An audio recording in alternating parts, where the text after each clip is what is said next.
All right, let's get into it, because the Boston Celtics offseason just got a whole lot weirder. We're in that dry, no man's land stretch of the NBA calendar, where nothing much happens. But suddenly, boom, out of nowhere, rumors start flying, and this time, it's about none other than Ben Simmons potentially making his way to Boston. Yeah, you heard that right. Ben Simmons, a guy who, not that long ago, was supposed to be the future of the NBA, and now, after a roller coaster few years, he might be putting on a Celtics jersey. Now look, it hasn't been officially reported yet. But when the whispers get loud enough, you start to treat them like facts, and last night, those whispers turned into a buzz. A lot of plugged-in folks around the league are already talking about it, like it's a done deal, so let's break this thing down. First off, let's get one thing out of the way. If you're someone who's been on the Team Ben Simmons redemption tour since day one, congratulations, this is your moment. You've been waiting for it. You believe in the defense, the playmaking, the coast-to-coast dimes. And maybe, just maybe, you even think that Joe Mazzulla can fix that jumper. If that's you, you're probably hyped right now, but let me tell you where I'm at. I'm not there. I'm just not, and trust me, I wish I could be.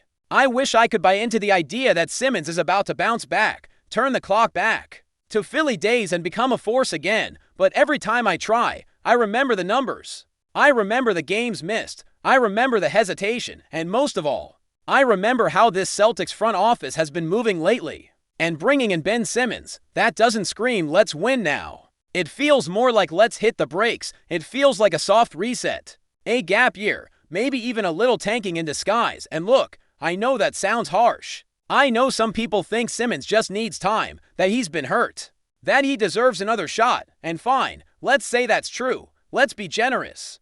But even then, even with the benefit of the doubt, we've got to look at what he's actually done on the court since that Philly exit. Let me remind you real quick, after sitting out the 2021-2020 season, and let's not forget, that whole saga was messy, with the back injury, the trade demands, the contract stuff. Simmons finally suited up for Brooklyn. He played 42 games and averaged 6 points, 6 rebounds, 6 assists. That's right, the Satan stat line. The next season, it was more of the same. 6 points, 5 boards, 8 assists in 51 games. That's fine, I guess, but not for a guy who was once supposed to be an All-NBA cornerstone. And then last season, he managed just 18 games, 3 points, 3 rebounds, 3 assists. That's a steep drop. And yeah, injuries have been a factor. I'm not ignoring that, but the fact remains, the production is not there.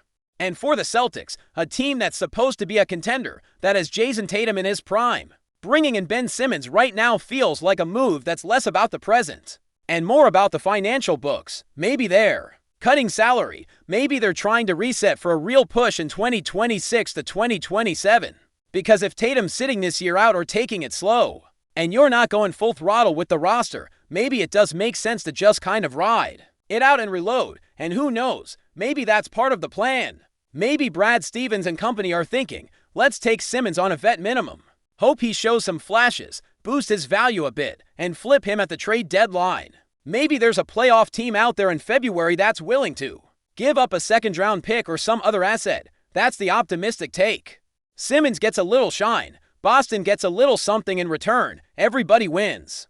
But if you're telling me that this is the guy we're pinning hopes on to win games right now, come on, that's a hard sell. It just is. Because when you zoom out, it's not just Simmons. Look at the big men rotation right now. If you're a Celtics fan and you're not a little bit concerned about the front court, I don't know what to tell you right now. We're talking about a tryout camp. Luka Garza, Neemias Queta, Xavier Tillman, solid guys, but not exactly championship caliber anchors in the paint. And let's be real, this group of bigs feels like an audition. It's a test to see who can be the backup 5 when the Celtics are serious again in 2026, 2027. Neemias Queta might get the first crack at starting minutes, and I think there's a reason for that. The team seems to like him, but then you've got Garza, who gives you some offense, stretches the floor, gets buckets, but he's a traffic cone on defense. And Tillman, we've seen what he brings. Tough guy, good motor, but limited. So if the goal is to contend soon, this front court isn't going to cut it. And that brings us to the future, because you better believe Brad and the front office are already looking ahead. And if you take a peek at the free agent class of 2026, you'll see why. It's not exactly loaded. But there are some names that matter. Isaiah Hartenstein, that's the big one. A lot of people are sleeping on him, but I think he's the guy to watch. Right now, he's with the Thunder. He's got a club option for $28.5 million. If OKC decides not to pick that up, he's going to be hot on the market. And why wouldn't the Thunder move on? They've got extensions kicking in. Shai's on the Supermax. Chet Holmgren's got a massive deal. Jalen Williams too, eventually. They've got to cut someone, and Hartenstein might be the odd man out if that happens. Boston needs to be ready. He's a rim protector, a sneaky good passer. High IQ, the kind of big that fits the modern NBA. There are other names too. Mitchell Robinson, who I think could be a nice fit, especially on a good value deal. Mo Wagner, who's been doing work in Orlando. Zach Collins, maybe less exciting. Kind of in the same mold as what the Celtics already have. And then there's the long shot, Adri Ayton. The guy has talent, no question, but he's got baggage. Needs to rebuild his image, prove he can contribute on a winning team. Beyond that, it's rookies and restricted free agents, Walker Kessler being one of the more interesting ones. If you can get him at a decent number, that could be a smart play. But again, the pickings are slim, which means the Celtics may have to get creative. Trades, draft, whatever it takes. And while we're talking about the front office, let's give some love to Brad Stevens. Because he's been way more vocal than usual lately. You've probably noticed it too. He's talking to the media more, showing up in front-facing situations. And it feels like a shift in philosophy. Some folks are saying it has to do with the new ownership group. Maybe Brad's being pushed to take a more public role, whatever the reason. It's good to see. He's a sharp guy, and frankly, there aren't many execs around the league who have earned the benefit of the doubt the way he has. People love to question his draft record. But let's keep it real. Once you get past pick 20 in the NBA draft, it's a total crapshoot. You're throwing darts. The guys that hit in the second round are the exceptions, not the rule. You can't judge a front office by whether they find the next Manu Ginobili every year. Brad's done a solid job, and more importantly, he's kept the Celtics relevant. Now back to Simmons real quick, because I want to make one thing clear. I'm not rooting against the guy. I'm not out here hoping he fails.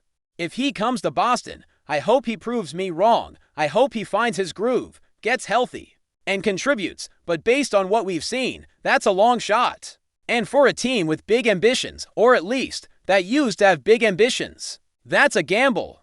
And that gamble becomes even more puzzling when you think about the point guard situation. Because right now, it's a little shaky. Some folks are saying Derek White's the point guard. But I don't see it. White's a phenomenal player, no disrespect, but he's a combo guard. He's not a primary facilitator. He's not the guy you want initiating every possession. So who's that guy? Is it Peyton Pritchard? Is it Anthony Simons? Do we even have that guy on the roster? Simons is interesting. Electric scorer, good playmaker, but his defense is rough, like really rough. Some Celtics fans have been hyping him up, saying he could shine in Boston, and maybe he could. But when you compare his numbers to Pritchard's, they're not that far apart. Per 36 minutes. Simon scores a little more, but Pritchard shoots better, turns the ball over less, and defends better. It's not a blowout either way. So again, the picture that's forming here is not of a team going all in. It's a team setting the stage, getting younger, shedding salary, seeing who might stick for the next era. And while that might be frustrating for fans who want to see a title push right now, it's also kind of exciting. Because with the right moves, the Celtics could be in a great spot a year from now.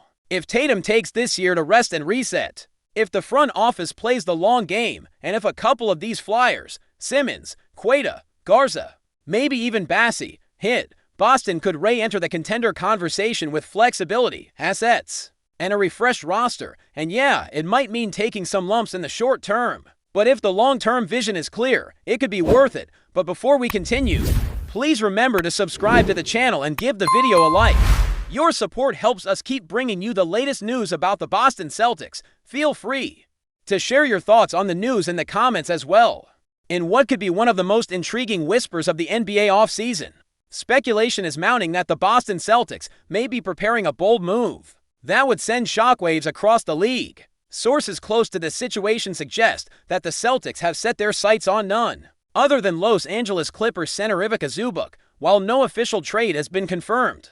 The chatter has grown loud enough to capture the attention of league insiders and fans alike. The Celtics, fresh off a dominant season and always hungry to bolster their championship-caliber roster, appear to be eyeing Zubac as a potential upgrade in their front court. Known for his rebounding prowess, interior defense, and physical presence in the paint, Zubac could add a dimension of size and grit that Boston has occasionally lacked in its rotation. On the other end, the Clippers find themselves at a crossroads. With an aging core and ongoing questions surrounding the future of Kawhi Leonard and Paul George, a shakeup isn't out of the question.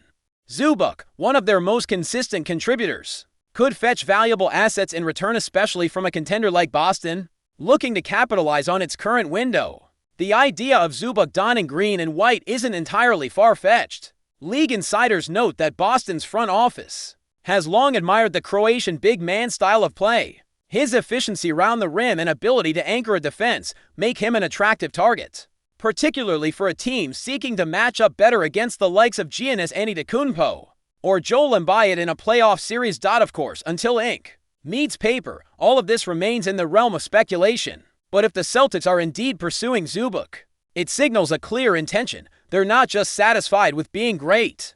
They want to be untouchable as the offseason unfolds. All eyes will be on Boston to see whether this rumor turns into a reality or fades into the summer heat. That's it for this update. If you enjoyed the video and want to keep receiving exclusive news about the Boston Celtics, please subscribe to our channel and give the video a like. We always appreciate your comments and opinions. See you in the next video.